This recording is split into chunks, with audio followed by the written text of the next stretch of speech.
Hello and welcome to another edition of Jamaica Magazine. I'm your host, Adrian Atkins, and we have an intriguing show lined up just for you. So let's get into it.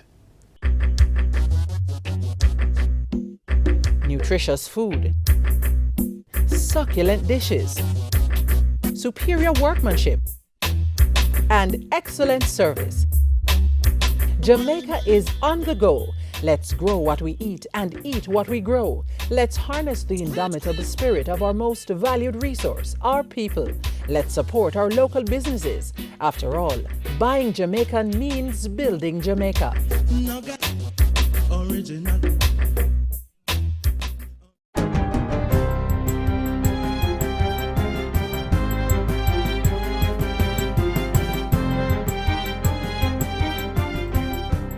Good day, I'm Stephen McHugh, and this is your JIS News for Tuesday, January 31, 2023.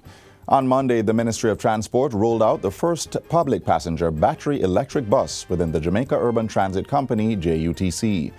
The bus signals another step by the government towards reducing its carbon footprint to create a more sustainable transport sector. It follows the previous introduction of liquefied natural gas, LNG-operated buses within the JUTC fleet. The first unit, which is a 35-seater bus that can facilitate members of the disabled community and parents with strollers, was handed over by Prime Minister Andrew Holness at Jamaica House. But in terms of the fiscal issues, one, it would clearly give us greater management. It takes away the management of fuel. So issues to do with the theft of fuel and non-productive use of engine time, meaning engines are on idling in traffic and so forth, burning fuel which are not moving passengers, which adds to the cost. Electric buses, therefore, and the maintenance. These are clearly the maintenance on these would be much lower. The unit will operate for an initial testing period of 6 months to gather experimental data. That data will be used to determine the next steps regarding a wide-scale integration of these buses in the public transportation sector. So we will get a better understanding of battery life, how these vehicles do on hilly terrain, how they stand up to overloading, and the other issues which we well know about our transportation system. And then we can get a better understanding of the changes that would have to be made to design, and specifications. There are two sets of softwares that are required. One speaks to the bus intelligence itself, and the other one deals with the tracking capabilities and the operations of the buses. We are in the process right now of developing the criteria for testing, such as maybe Spanish Town to halfway tree, Spanish Town to downtown. We'll be using it in Papine also. 5 additional battery electric buses and 45 diesel-operated units are slated to arrive by March this year. Prime Minister Andrew Holness has described the newly constructed $6 billion distribution center by Carimed as a sign of confidence in the country's economy. Phase 1 of the 258-square-foot state-of-the-art plant was officially opened during a ceremony on Friday. Construction of Phase 2 will begin in April. The Portmore-based facility will consolidate all the group's warehousing activities and administrative offices for the Consumer Goods Division. Entrepreneurs like Glenn are correct to be optimistic. They are correct to take risks with investments, and the banks are correct to lend and support our entrepreneurs in making these kinds of investment. Prime Minister Holness says the move is both strategic for Carimed and for the development of the area, which is now becoming an industrial cluster. He welcomed plans for over 60% of the required workforce to be recruited from residents of the Bernard Lodge community. Chairman of Carimed Group, Glenn Christian, says the group has provided over 1,000 jobs and will continue to develop a larger portfolio of over-the-counter products. Jamaica is now equipped with new data that will be factored to help reduce poverty across different spectrums. A 5-year multidimensional poverty reduction program has been developed through partnership with the United Nations Development Program, UNDP, the Planning Institute of Jamaica, and the Ministry of Foreign Affairs and Foreign Trade. It was launched last week and will run from 2022 to 2026. The program will benefit other countries such as Bermuda, the Cayman Islands, the Bahamas, and the Turks and Caicos Islands. Foreign Affairs Minister Senator Kamina Johnson-Smith says these types of critical strategic partnerships are necessary for long-term development. The program sets out ambitious but practical projects to be undertaken under 4 priority areas in which we feel the UNDP has demonstrated comparative advantage. 1, social resilience and inclusion. 2, citizen safety, security and the rule of law. 3, climate change resilience. And 4, sustainable national resource management. Minister Johnson-Smith says there is also a digital transformation component to the program that will increase broadband access to underserved communities. UNDP resident representative Denise Antonio says the organization provides a uniquely tailored approach to reducing multidimensional poverty. We aim to leave no one behind. While this may seem very ambitious, we are confident that the collective partnership of governments, international donor partners, civil society, private sector, and citizens, together we can. Homestead Primary and Infant School in St. Catherine will be prioritized for infrastructure improvements and additional interventions to improve staff relationships and student behavior outcomes. Minister of Education and Youth Fable Williams made the announcement during a visit to the institution recently. She says the 70-year-old school, which currently has over 500 students, will be repaired soon. Good governance demands a school improvement plan, and that every month it should be reported to the board so that the board can assess the progress of the school. During her visit, the minister met with teachers, administrative staff, and the incoming board chairman on issues affecting staff and overall operations of the institution. She praised the parties for finding resolutions and seeking assistance without disrupting school activities. We're going to focus on helping Homestead Primary and Infant School to do what? Build harmony, right? Harmony in the classrooms, harmony on the play field, harmony in the community between the school and the parents. She has given assurance that the ministry's guidance and counseling unit will also assist in engaging parents and students on these issues. And finally, the promotion of reggae gospel will be a major part of activities to promote the observance of Reggae Month in February. Minister of Culture, Gender, Entertainment and Sport Olivia Grange is urging the church community to identify and develop gospel bands and vocal talents across the country to widen the gospel reggae sector and the experience of the music through praise and worship. She made the call during Sunday's church service to launch Reggae Month at the Fellowship Tabernacle in Kingston. The theme for the celebrations is "We Come to Catch the Rhythm in Reverence and Praise." Through and in reggae music, people have found their balm in Gilead. They have found an engine and motivation to press on and not despair through hard times. They have found a platform of solidarity where oppressed people could bond as they seek common solutions to mental, spiritual, and economic anguish. And they have found the globally unifying theme of one love. Reggae Month officially gets underway on February 1 with a tribute to musical icon Dennis Brown at the National Heroes Park. Daily live events are scheduled across the island. For more information, you can download the Reggae Jamaica app. And that's it for JIS News Today. I'm Stephen McHugh. Thanks for watching.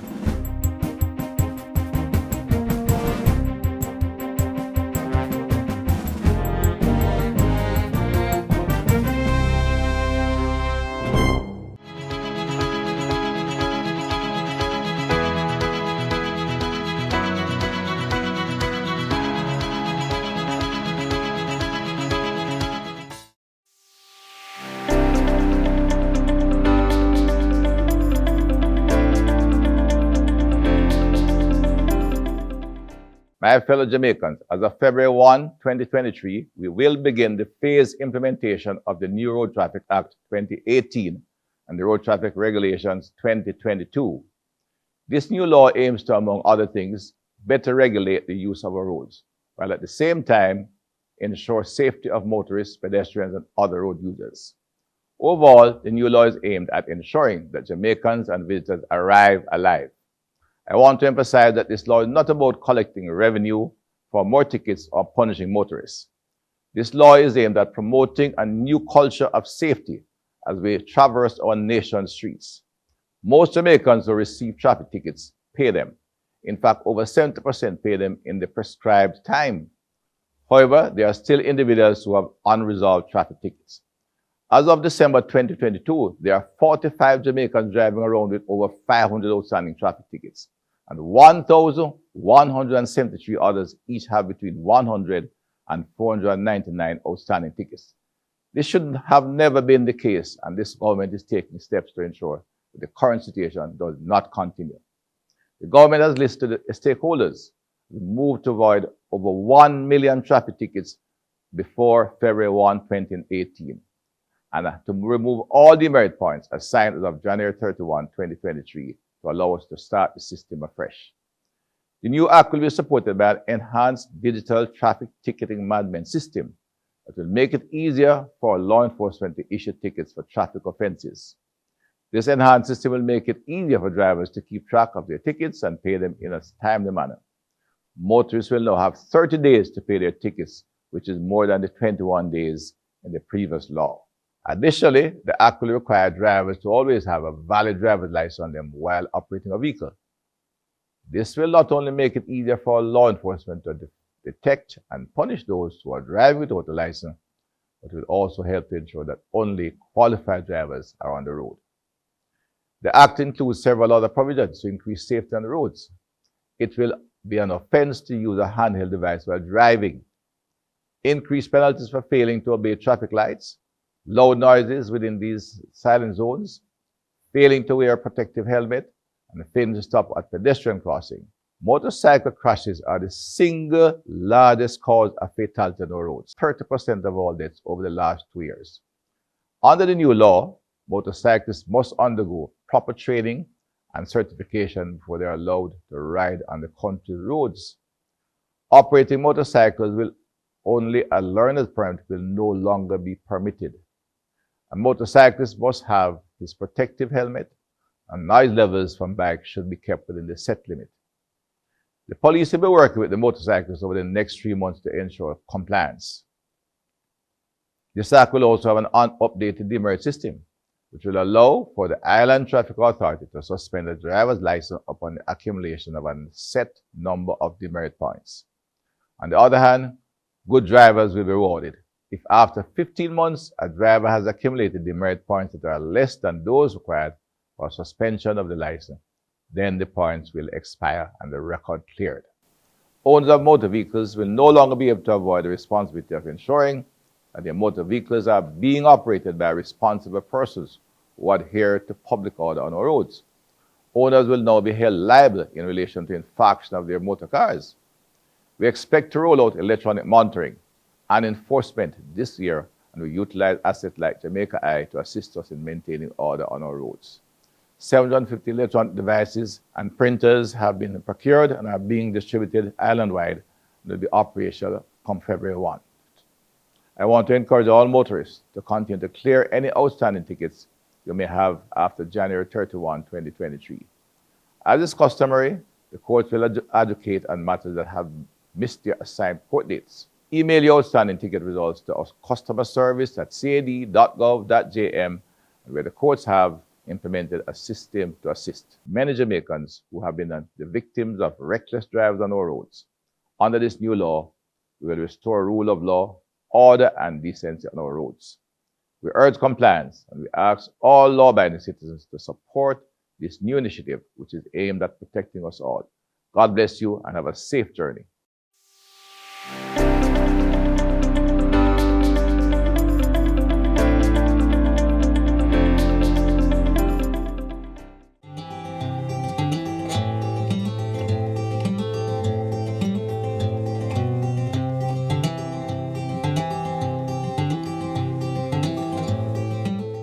The latest happenings coming out of the office of the Prime Minister, that's next.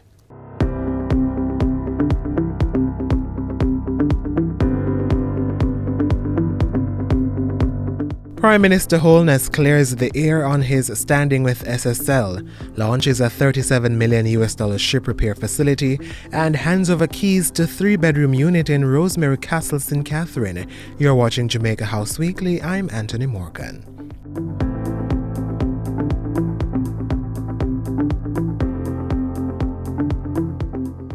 Prime Minister Andrew Holness is assuring investors that Jamaica's economy and financial sector remain resilient and strong. He made the assertion in the wake of financial sector concerns in the media, sparked by the allegations of fraud at local money management firm Stocks and Securities Limited (SSL).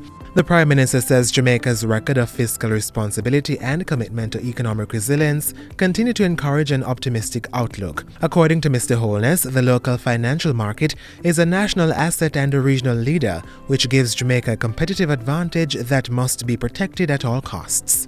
Jamaica will always experience shocks.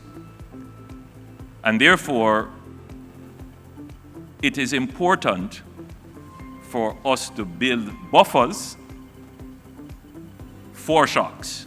Mr. Holness made the remarks during the Jamaica Stock Exchange JSE's 18th Annual Regional Investments and Capital Markets Conference. Prime Minister Andrew Holness also released a statement last week seeking to clear the air on his personal standing with Stocks and Securities Limited. In it, he insists that the public must be assured that the political class has no conflict of interest that would prevent, delay or dilute efforts to ensure that the truth of the allegations is uncovered, those responsible are held to account, and the victims receive justice.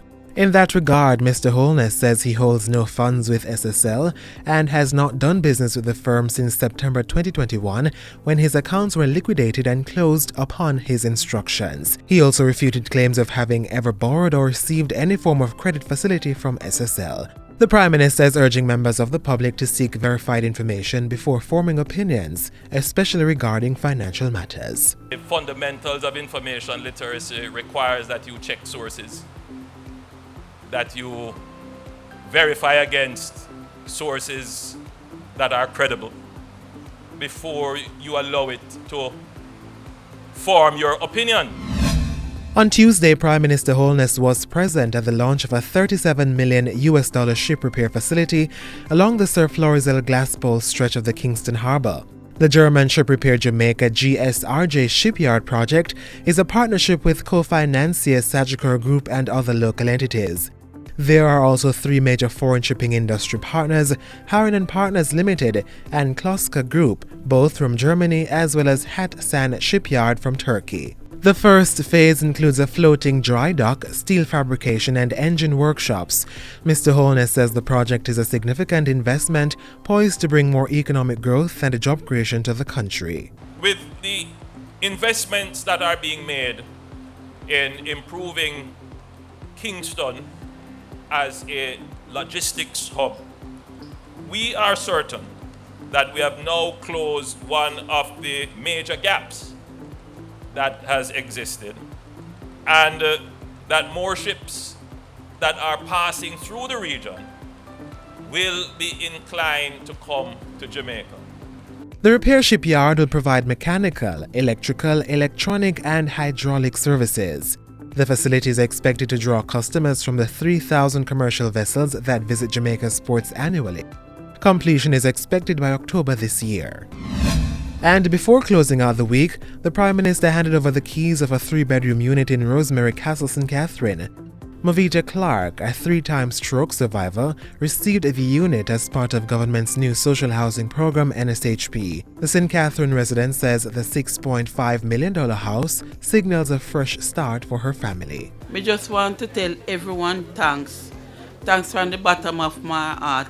I am so thankful for my home. And I will be taking very care of it, sir. Prime Minister Holness says the NSHP is part of government's mission to regularize and upgrade communities while addressing the social problems that may exist.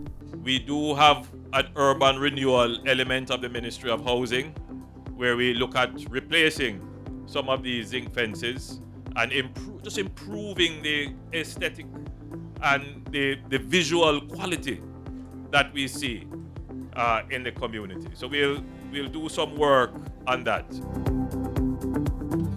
And that's it for Jamaica House Weekly. Be sure to join us next time for more of the news stories coming out of the office of the Prime Minister.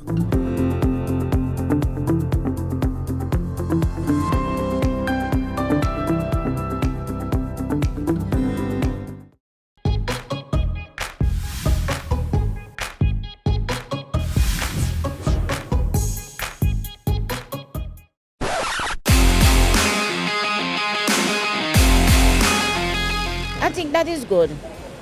Plenty of Jamaica people really need counseling, may I tell you. Getting an idea from someone else or someone to share your feelings with, it might just help you to clear your mind and think more better. If persons need therapy, I think they should get it. At the end of the day, mental health is key. I think maybe it's just childhood, I don't know how to say it, trauma that I didn't get to resolve. It's a good thought. You need help. Because some of the people them sick in them brains and we have to work on them whole soul and mind. Yes, right, it's good when you go to counseling because sometimes you have some problem but you get counseling more, you know? You take it on the other side. Yeah, it's out the road. Out the road, you say.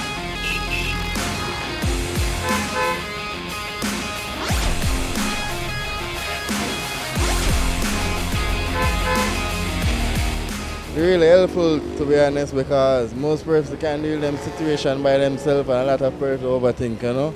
Yeah, so 100% supported. Mental health, you have to take care of it. If most people did seek counseling, the murder rate wouldn't be what it is today in Jamaica. The indiscipline would not be where it is in Jamaica. So I think there is a great vacuum, a great space for counseling for people in Jamaica, so we can uplift ourselves to be a better Jamaica tomorrow.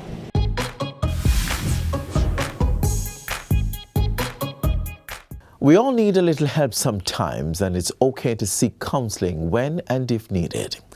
We are changing gears now and delving into a topic that's heavy for most: suicide.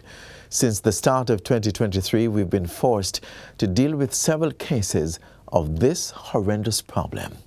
Suicide is preventable, but only if we act. I want to take this time now to say, if you or anyone you know needs help, please call the number on your screen. We want you to choose purpose, choose happiness, and to choose to live. Up next, identifying the warning signs and how to prevent suicide.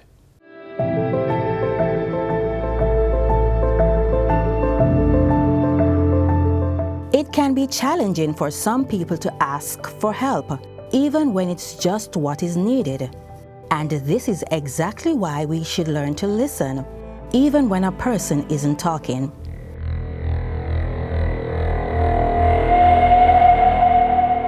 Every suicide is preventable. And the only way we're going to be able to prevent these deaths by suicide if we know the warning signs and know how to respond. If you find that someone is saying that they want to kill themselves, whether it is a joke, because some persons say, I was only joking, or whether they are serious, they need to be taken seriously. And one needs to find out what is happening with them. Of course, someone feeling sad and even lashing out is not necessarily a sign that they will harm themselves. But if you want to take a closer look, these counselors recommend using what they call the PIN scale. Assessing someone using this method means you need to identify if there is a plan and also investigate the means of executing that plan. The more detailed the plans that a person has to kill himself or herself, the more likely the person will. The person knows the place, knows the time, and knows the method is much more at risk than the person who just says, I feel like I want to kill myself. Then there's the intensity. The more drastic the method, the more likely the person will complete suicide. In Jamaica, hanging, using the gun, those are the top ways in which people kill themselves. So ask the question, have you had thoughts of hurting yourself? And if you were to do it, how would you do it? And the idea is to be able to separate the person from the means of death. With this in mind, we are able to identify the nearness, as in how near the person is to doing the act. This is usually preceded by some signs. I often say to people, use your eyes, use your ears, and use your nose. What are you seeing? Are you seeing deterioration in the way they carry themselves? Are we seeing deterioration in their energy level? What are we seeing? Then use your ear. What are you hearing them saying? I can't take it any longer. I am a bother. I feel like I want to kill myself. And sometimes the deterioration gets to the point where there is body odor. use a nose. Is there something going on there where the self-care is so low? If we find that somebody is very depressed and all of a sudden, without any kind of intervention, they're just very happy and bubbly and everything is working well, it could be, as many times it is, that they have now decided that they're going to complete suicide. So they are no longer in the valley of indecision and feeling agitated. Now they are calm because they have made up their minds to complete the act. And so that is why you see that switch. So don't be fooled by it. Talk with them. Sometimes they are so depressed that what they need is to be stabilized by the use of medication. So get them stabilized and use talk therapy. Some who have contemplated suicide have shared that during such a time, they often felt deserted, which brings us to the support factor. Persons who are suicidal need a lot of support because it suggests that they are not coping with different aspects of their lives. And sometimes they believe, one, nobody cares. And that is why it is important to show them that we care by listening to them, by reaching out to them. But also realize that many of us are limited in our own ability to be able to help people who are suicidal. So get help. In Jamaica, there is the Suicide Mental Health Helpline, 888-639-5433. Call the helpline. Get to a counseling agency, Choose Life International, or a flagship with counselors across the nation willing to help, 920-7924. Get them the help they need and show them that they are loved and that they are wanted. When somebody has expressed doom and gloom and frustrations in life, it is not a time to condemn them, to tell them how they're worthless and they're good for nothing and they're not going to come out in anything and how they're ungrateful, but love them and care for them and be very deliberate. You don't know the story of the person that you're meeting on the street. You don't know the story of the person you meet at church or at work. You don't know what they went through last night. So be gentle with your words.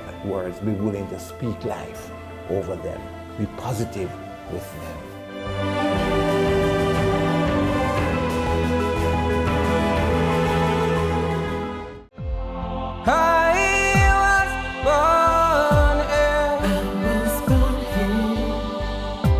And I was raised resilient people, a tropical island. Oh yeah, and I learned to smile. Here I learned what love is. Authentic Jamaica, the happiest island. Oh yes. So let's remind ourselves and tell the world hello, hello. I'm a Jamaican. We are Jamaicans. We definitely are. We are a people girded with strength, baptized in the spirit of our ancestors, forthcoming with newness and the will to overcome. Lest we forget, here's a timely reminder to accomplish what you will. For a recap of this and other programs, please visit our website, jis.gov.jm. Until next time, I'm Adrian Atkinson. Do take care of yourself and each other. This has been a production of the Jamaica Information Service, the voice of Jamaica.